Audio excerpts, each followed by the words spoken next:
धन्यवाद। राधे श्याम, राधे धन्यवाद।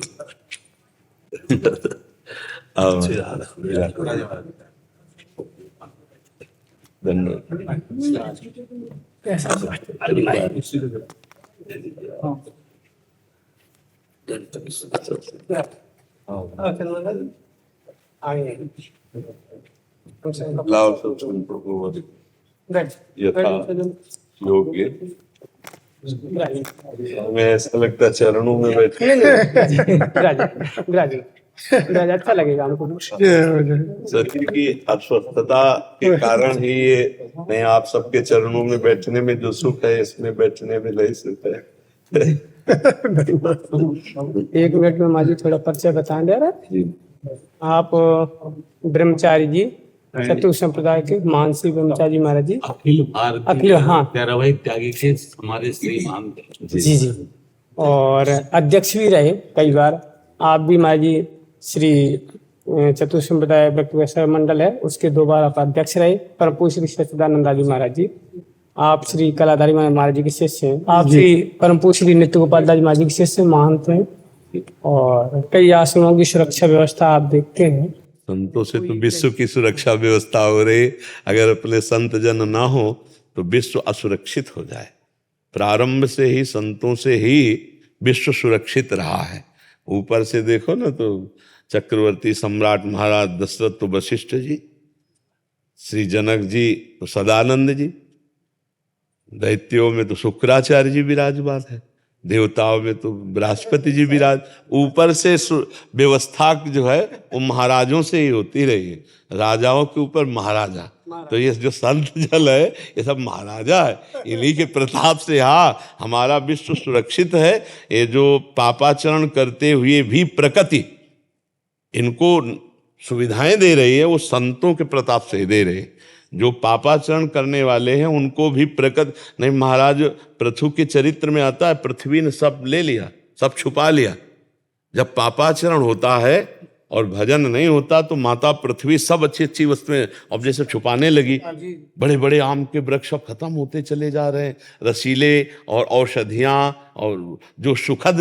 अब देखो पानी कितनी नीचाई पे जा रहा है। हम कुएं के पानी और उससे फिर हैंडपैप के पानी में आए, हैंडपैप के पानी से बिस्लरी में आ गए।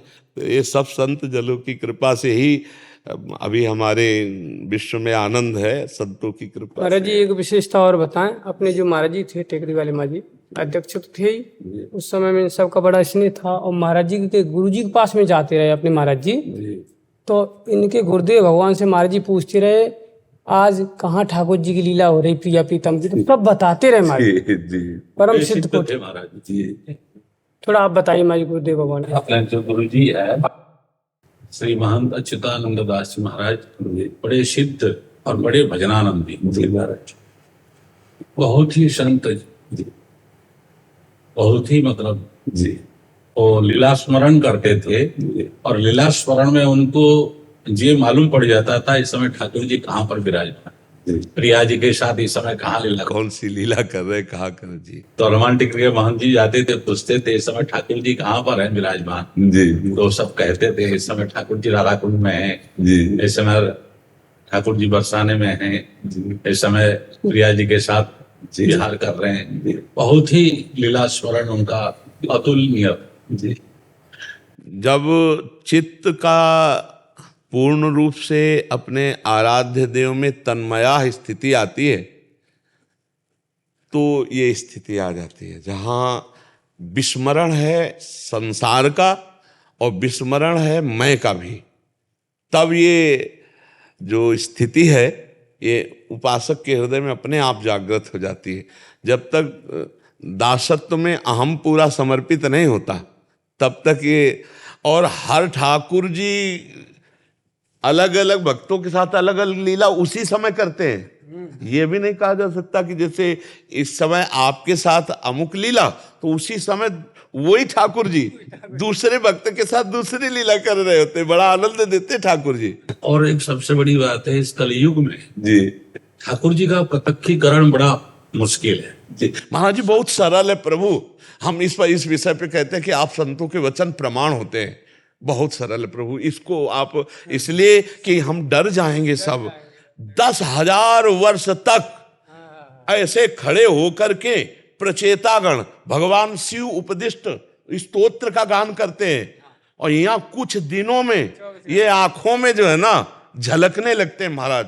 कुछ दिनों, हम तो आज जय बोले सत्संग में कलयुग की, इसलिए जय कि जो 10-10 हजार वर्षों की साधना में भी झलक आना दुर्लभ।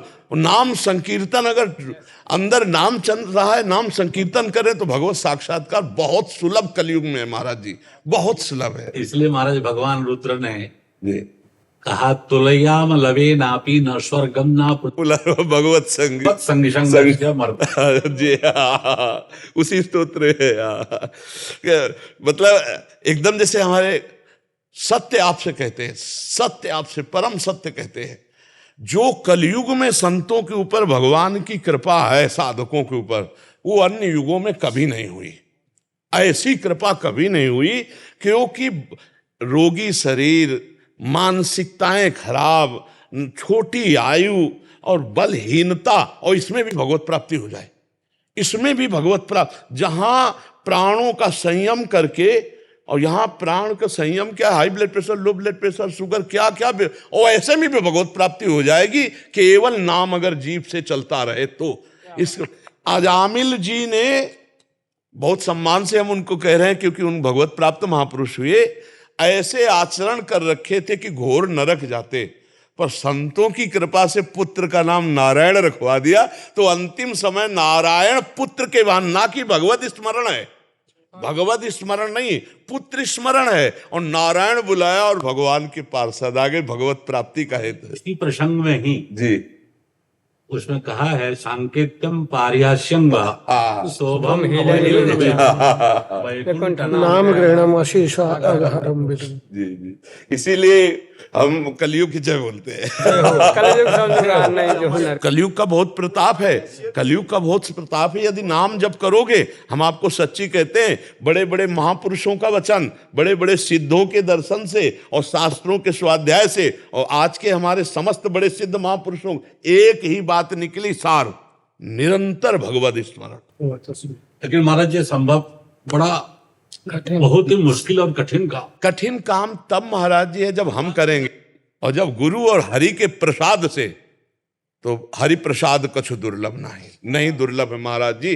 गुरु कृपा पात्र और भगवत शरणागत नहीं दुर्लभ है महाराज जी, और अहम में इतना दुर्लभ है कि जन्म जन्म मुनि जतन करा है। नाम में रुचि श्रद्धा नहीं हो जी। हमारे जिसे श्रीमान महाप्रभु जी सनातन गोस्वामी पाद को प्रयागराज में कहा, जीवे दया नामे रुचि वैष्णव सेवन जी, यार वही आर गति नहीं सनातन जी। वो नाम में रुचि नहीं होता महाराज जी। अगर हमारा लक्ष्य बन जाए भगवत प्राप्ति सत्संग से, वही जो बड़े बड़े तीर्थयाटन, बड़े बड़े साधन, बड़े बड़े व्रत, बड़े बड़े धर्मानुष्ठान जो समानता नहीं कर सकते सत्संग की, भगवत प्रेमी महात्मा के व्रतांसी यज्ञ छंदांसी तीर्था नियमा यमा यथा वरुंधेत सत्संगा सर्व संगो पहो हिमाम। अगर सत्संग से भगवत प्राप्ति का दृढ़ निश्चय हो जाए और हमारे हृदय में महत्व भगवान का बैठ जाए, महत्व, जैसे अभी हम भक्त अपने को कहते हैं, लेकिन महत्व पूरा भगवान का नहीं होता, तभी विस्मरण हो जाता है। क्योंकि कोई भोग आया और भगवान का विस्मरण हुआ तो भोग महत्वशाली हो गया, ना कि भगवान। अगर महत्वशाली भगवान होते तो वो भोग को भोगते हुए भी भगवत विस्मरण ना होता। जो आवश्यक विषय है या कोई भी वस्तु है या पदार्थ है, त्रिभुवन की राजलक्ष्मी देने पर भी जो आधे पल के लिए भगवान का विस्मरण न करे, वो महाभागवत है। वही महाभागवत का संग मिल जाए और हमारे हृदय में महत्व बैठ जाए कि मुझे इस जन्म में भगवत प्राप्ति करना है, और भगवत प्राप्ति भगवान नाम जप से होती, भगवत स्मरण से, तो फिर अंदर ही अंदर वो हमारे ऐसे चलेगा कि हम रोकना चाहें तो भी न रोक पाएंगे। जैसे विषयी पुरुष विषय का चिंतन नहीं रोक पाता है, ऐसे ही लक्ष्य दृढ़ हो जाने पर, और ये बिना अभ्यास के हो जाएगा। एक बड़ी गूढ़ बात है, लक्ष्य दृढ़ हो जाए गुरु कृपा से तो अभ्यास करना नहीं पड़ेगा, भजन निरंतर चालू हो जाएगा। जैसे एकादश स्कंद में तितिक्षु ब्राह्मण, पहले कोई न सन्यासी था, न कोई साधक था, न किसी भी तरह का धर्मानुष्ठान करता था, लेकिन जब सर्वस्व नष्ट हुआ और हृदय से आर्त भाव से भगवान की शरण में हुआ तो ब्रह्मबोध संपन्न महापुरुष हो गया।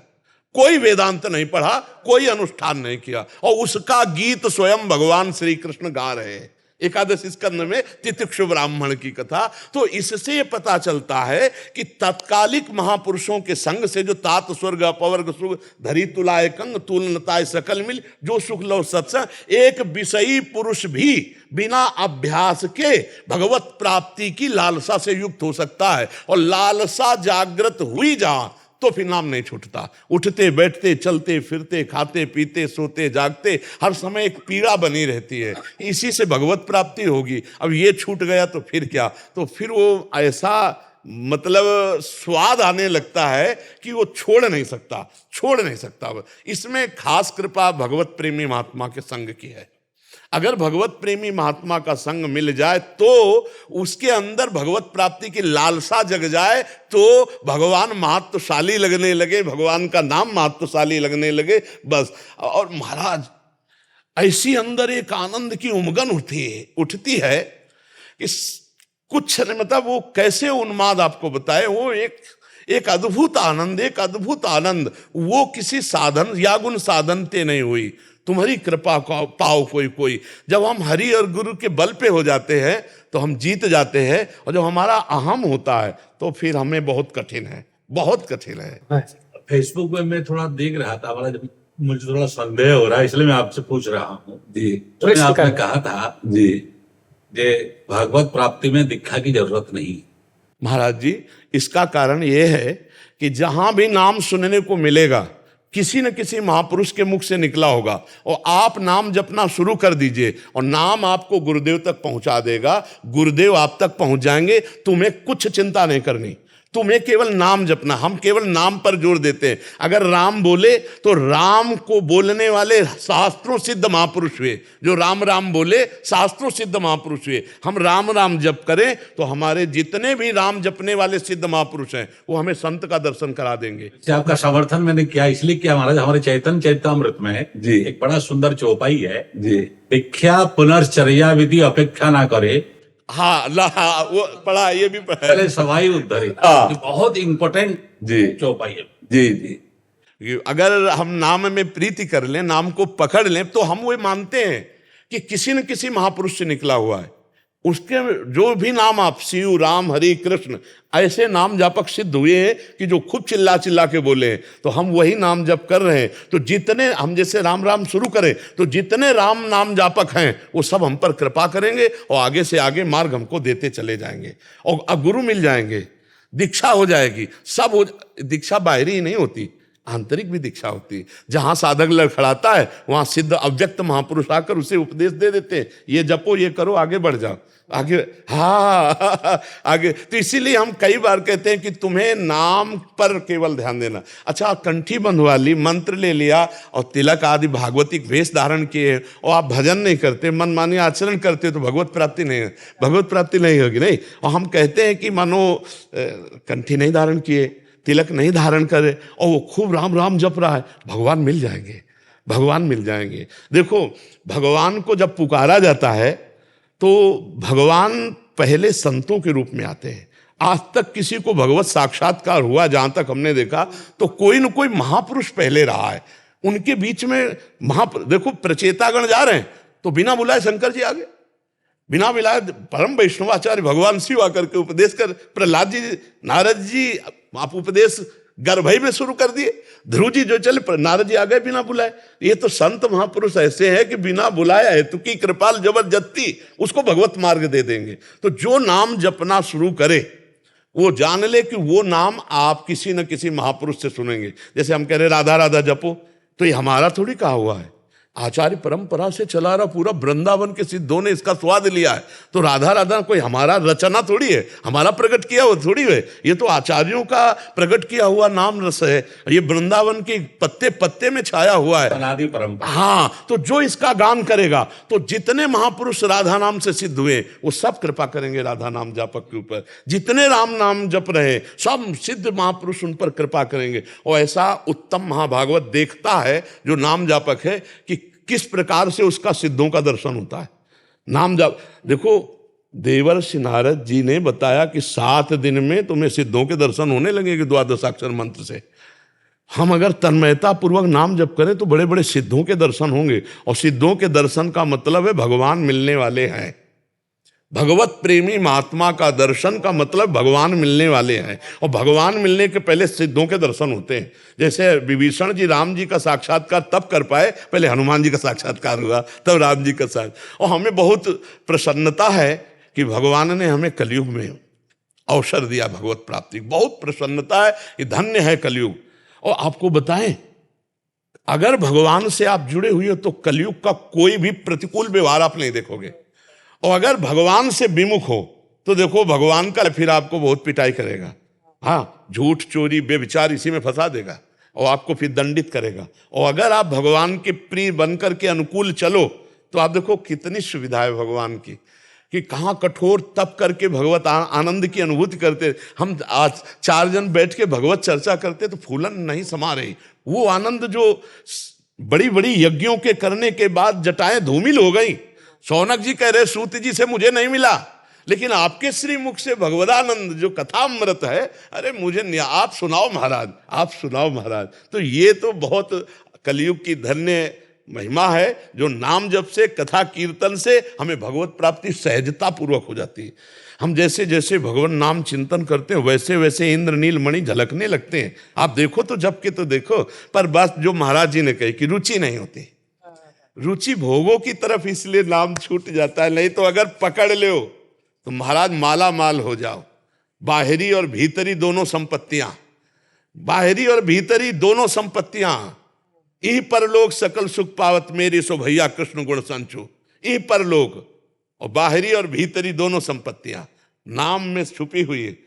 जब के कोई देखे राम नाम मणि दीप धर जी देहरी द्वार, तुलसी भीतर बाहर जो चार। हाँ, स्कंद में स्पष्ट कहा है महाराज, यस्यास्ति भक्तिर् भगवत् किंचन सर्वैर् गुणैः तत्र समासते। जी जी जी जी जी। क्या महाराज जी तत्वदर्शी जो आत्म प्रबोध जिसको हो गया है, तो वो शरीर और संसार दोनों को देख सकता है क्या? नहीं महाराज जी, क्या जगा हुआ पुरुष स्वप्न की स्मृति को प्राप्त होता है क्या? सुंदर सुंदर। पर दृष्टि अलग, दृष्टि अलग अलग, दृष्टि अलग। जीव जग जग या जानी तवे जीव जग जागा, जे जाने जग जाए हेराई और जागे जथा सुपल भ्रम जाई। हाँ, पहले संसार जिस रूप में दिखाई दे रहा था वो रूप नहीं रहता है, पर हाँ वो रूप नहीं रहता। पहले रस्सी में सर्प था, अब रस्सी दिखाई देती है। मत्ता परतरम नान्यत किंचिदस्ति धनंजय, वो एकमात्र प्रभु दिखाई। महाराज जी, व्यवहार में फर्क होता है क्या? आपको हम सच्ची बताएं, उससे व्यवहार और परमार्थ जो कुछ होता है केवल भगवान से होता है। अंतःकरण में भगवान बैठे होते हैं, वही करा रहे होते हैं, कुछ नहीं। बिल्कुल ना एक चेष्टा होती है, और बहुत सी सब धर्म पूर्वक चेष्टाएं होती है। न एक शब्द बोलता है, और बहुत से प्रवचन भी होते हैं, बहुत से विश्व लेवल के कार्य भी होते हैं, लेकिन वो कोई करता नहीं होता। केवल भगवान ढांचे के अंदर भगवान बैठकर केवल कर रहे हैं। उससे पूछो तो वो जब प्रारब्ध कर्म जो है भोगने के लिए जिनको बाध्य होना पड़ता है क्या महाराज? जब भोगते नहीं बचा तो बाध्य किसको होना पड़ेगा? भोगते नहीं बचा, कर्तव्य खत्म। जब कर्तव्य नहीं बचा तो भोगते नहीं बचा। नहीं, इसलिए आपसे पूछा। हमारे गुरुजी जाते समय अंतिम समय 100 साल में गए, 2 महीना थोड़ा बिस्तर में पड़े रहे। नहीं तो महाराज जी एक बार पूछे, इनके जो हनुमान टिकरी वाले महाराज जी बहुत प्रसिद्ध थे वो, बोले आप तो इतना साक्षात राधा रानी का साक्षात्कार किए हैं, ठाकुर जी का साक्षात्कार किए हैं, इतना कष्ट क्यों पा? उन्होंने भागवत का जो 10वां स्कंद में तत्तेनुकंपाम समुख्यमाणा, इसका उदाहरण दिया। ये भोगने के लिए बाध्य, क्योंकि विशेषकर जो भक्त है, साधक है, वो भोग लेते हैं इस जन्म में। महाराज ज्ञानी को भी शरीर में प्रारब्ध आता है, ज्ञानी को भी आता है प्रारब्ध। बड़े बड़े ज्ञानी महापुरुषों, तत्व ज्ञानियों को भी देखा है, गंगा किनारे है ना, तो शरीर की दशाएं होती, पर महाराज जी शरीर दशा में वो नहीं होते। शरीर की दशाएं तो देखिए, लेकिन शरीर दशा में वो नहीं होते। एक अद्भुत आनंद रहता है। तो उठे हुए महापुरुष, हाँ, मतलब कैसे बताए कि श्री जी ऐसी ऊंचाई पे बैठाल देती कि जितने ताप हैं वो सब होते रहते हैं, लेकिन उसको छू नहीं पाते ताप। वो एक अद्भुत आनंद में। देखो, प्रवचन करना, प्रवचन सुनना, ये एक अलग क्षेत्र है, और स्थिति आना एक ये अलग क्षेत्र है। स्थिति पे कोई भी द्वंद्व नहीं रहता है। निर्द्वंद स्थिति होती है। आपका दर्शन हो गया, ये बहुत बड़ी बात है।